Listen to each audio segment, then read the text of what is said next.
is a confidence igniter. Both are doing amazing work. And I sat down with the two of them. We had a lively and interactive session on Giant TV. You're going to love this. A lot of takeaways. Get connected to these people. Let's go check it out.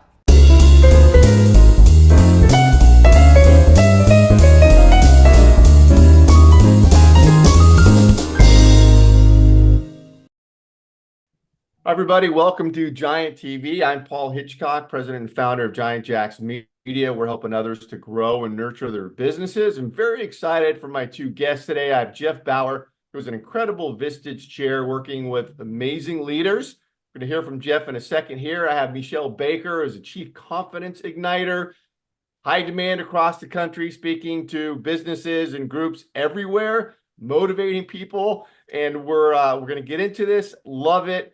Jeff, I'd like to start out with you. We were just talking about your Vistage groups. Obviously, you and I have talked a lot offline. Tell us a bit about your groups and what you're focused on there. Sure. And hello, everybody. So I'm a Vistage chair, as Paul said. I've been at this for about 5 years now. I have 4 different groups. I have 2 chief executive groups. I have a key executive group and a trusted advisor group. I look for people who have a growth and a learning mindset, that they understand that's what we all got to do and that's what they want to do.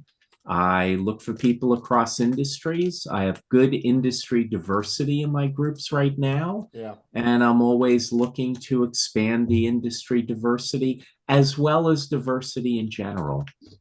Yeah. And I was going to say, Jeff, that with your groups, one of the great things I know about Vistage and talking with you and others is that these leaders are getting into a room once a month and they are opening up, working on their businesses. I know you're processing issues. Do you find that people really are vulnerable when they get in there and let their guard down and make it happen?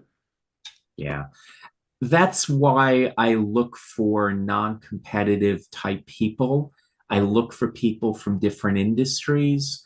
What I often say is we all grew up in an industry and we learned if A happens, you do B.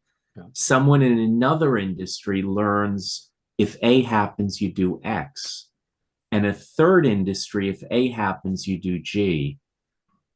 When the issue you bring to the table is A, all of a sudden you're being pushed out of your comfort zone, because you're being given these concepts that are second nature for other industries, but never the way that you've looked at something. Mm-hmm. And it's forcing you to open up your mindset and take the best across industries, not just grabbing from within your own industry and your own background.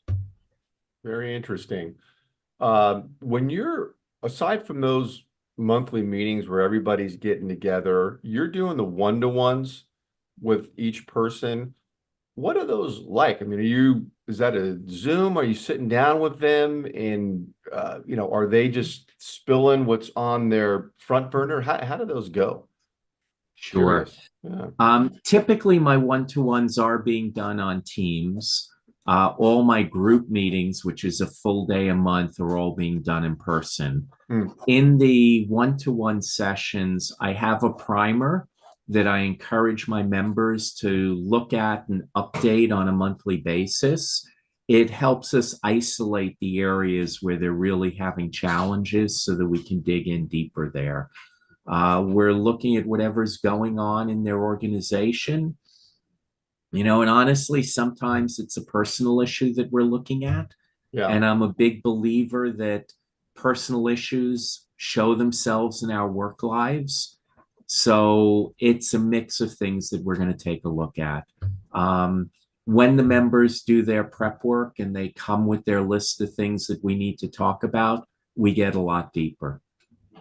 Yeah. Great. And you have some availability there, Jeff, looking for the right personalities and businesses to come in there? Absolutely. One of my chief executive groups, I only have 1 open seat. The other chief executive group, I have a number of seats that I'm currently filling, and looking for people, like I say, from diverse industries, diverse backgrounds. In what The areas the big geographically? What best areas? Absolutely. So I generally say within about a 30-mile radius of the greater Hartford area. Mm-hmm. That said, I have some outliers. I've got someone down in Guilford. I've got some folks up in Springfield, Massachusetts. My goal is for the monthly meetings so that people aren't driving for ridiculous amounts of time. Yeah. You know, Yeah. when one of the outliers is hosting, we're all going to drive a little bit further and it's worth it. Yeah. Generally, it's the greater Hartford area. Yeah, and I want to say to everybody that's listening, Jeff's information and Meshell's is going to be around this video wherever you're watching this, because we stream this everywhere, YouTube, LinkedIn. So maybe it's up here or down here, but for sure get connected to both. And I got to say, if you do talk to Jeff, you're going to find out that he's an avid photographer. I've learned this, and that video running behind him is his video. So still don't know how you get that going, but it's pretty amazing.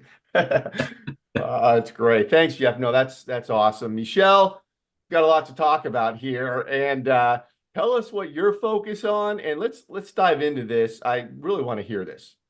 Yeah. Well, great to be here. Good to see you again, Jeff. And my focus is all around igniting confidence. And what I do is I work with individuals, teams, and organizations, and that's with confidence, imposter, and leadership. And why? I believe it's absolutely necessary. We're in a time where overwhelm, frustration, disengagement in the workplace, and disrespect are at an all-time high. I recently published my monthly blog was just talking about the concept of disrespect and being wrong, and how so many people are entrenched in their feelings instead of focusing on delivering excellence, bypassing those temporary feelings of what the mind is telling you and focusing on the fact that it's not real, it's just a misinterpretation, and simply asking a question, right? And creating an environment or a workplace experience as an employee or as a leader that fosters growth, that fosters collaboration, that fosters accountability. I mean, we are completely capable of human beings of creating anything we desire. Look at how fast technology is advanced in the time, of mankind. However, that doesn't happen when we have people who are frustrated, overwhelmed, fearful, in the workplace. So how can we, and that's what Jeff is doing with his leaders, is helping them to have those conversations so they go back to their organizations and do the same. And what we're saying now, even with AI is great, but if we don't, do the HI, which is the human intelligence, right, help them with their emotions and with their mindset, we're in great trouble, right? We're not gonna have anybody to work in these incredible organizations that these leaders are creating. Yeah, no, Meshell, and when you go in, when you see that, when employees are disengaged, why is that? Is it because they're not liking their job, or the atmosphere hasn't been created there by the leadership that motivates them to be engaged? I mean, what are you finding when you go into businesses? It's a lot of different reasons. The work that I do around is helping people be accountable to, one of the things I experience. So we'll, say it's, we'll call it widget company X, for example. And when I'm doing a presentation and I'm speaking to the organization, I'm reminding the employee that your bad day is not widget company X's fault. Right. Mm-hmm. When you Mm-hmm. sign up, they're not here to have you give a good day. That's on you, because when you wake up every day, your decision is what your day will become. And helping, leaders to start to foster and have conversations that maybe that are doing a deeper dive. It's not your fault, and it's absolutely our responsibility as leaders to help these people, because there's no magical pool of people anywhere. Right? You got what you got. And when you help them, you actually have loyalty, you have more camaraderie, you have more community, more creativity. There's so much more collaboration and things that will happen in the workplace. And it's not necessarily the easiest thing you can do. And what it does is it creates a culture that then invites more, people of excellence. So if your culture is not inviting this level of people, then it's up to you to foster it, create it, cultivate it, so then it will, right? It's not like you can get rid of those people who are bad and get more people. It's the culture that, so it's both parties' responsibility. So this is where it's not just the employer and it's not just the employee. This is where we are all accountable to create. Yeah, and it's interesting because as you're talking, I know, Jeff, this comes up with Vistage quite a bit, is having the right person in the right seat. That is, comes out a lot at Vistage. So, Meshell, how does that, and Jeff, you might want to chime in here too. What if you don't have the right people in the right seat? I mean, how do you get around that? What do you do, and how, what's the process there for correcting that? Well, I mean, I'll jump in, Jeff, if you Yeah. like. And for Yeah, me, that's fine. I'll go after you. I challenge that term, the right and wrong, see, because that's two ways, right? We talked about the growth mindset. Growth mindset understand there's infinite possibilities and outcomes, right? So when he talked about, A, X, and G, right? When you start culminating the different variables, you're going to get a lot of variables. What if there's a best person for the role? Right? So if you think best person, then wrong and right creates fear, because Yeah. there's the right person that person is the wrong person, then that's an environment where you're scared to get it wrong. If you're the best person, then you're going to always operate and do the best you possibly can. You're going to seek excellence, and you'll be more willing to be accountable to do things that don't necessarily go as planned, and still you can discuss why, how you can do it better the next time, or what you learn from that experience that would also be helpful to the organization. Mm-hmm. Right. So that right and wrong it's actually a bit limiting, because you think about right and wrong conversation. Does anybody like to be wrong? Yeah. No. No. Great. Yeah. Good point. Fear. So Yeah. I think about what is the best person Mm-hmm. that role, because then it changes the way you are actually interpreting that individual. You're interpreting that role. You're, communicating with that person about how they fit into that role as well. Mm-hmm. Jeff, what do you think? I have comments on two things that you said. The first is, while I agree with that last statement wholeheartedly, there's a piece that we haven't considered, and that is, what are the values of the organization, and does the individual match the values of the organization? If they don't match the values of the organization, kick them off the bus. We don't even have anything to talk about. Once we have a values match, then I agree with what you're saying. We have a blank canvas. We can work on that blank canvas together and find the right roles, bring out your strengths, and be able to leverage you within the organization. So there, I would agree with you fully, as long as we add the piece about the values. There was another point I wanted to make, and I'm having a senior moment. Well, those It'll come issues. back to you. And I love what he Yeah. said, because Yeah. that, again, and I'm in a complete agreement, because the values, right? That's the Yeah. best fit, right? And that's incredible when you think about people who, and I always tell people, there's no such thing as a bad job. That is a miserable life. When you think you're taking a bad job, you have just made an agreement for a miserable life, because as soon as you wake up, you're thinking about that bad job. As you prepare Yeah. for, as you go to work, when you're at work, and when you leave work. You cannot have an incredible life when you say yes to a bad job, because you think it's the money is going to help your family. Your family will not get anyone that's loving. You are incapable of being a loving human being at the end of that long day of existing in that bad mindset. Fully agree. And the other piece you had talked about earlier was the culture of an organization. The piece that I want to augment that with is creating a winning culture is going to have a massive impact on your retention. You're not going to have people looking at other opportunities if they love the culture that they're working in. So if they're going to get a similar culture in your company as they're going to get in your competitor down the street, now we're simply going to look at, where am I going to earn the most money? Where am I going to get the better benefits?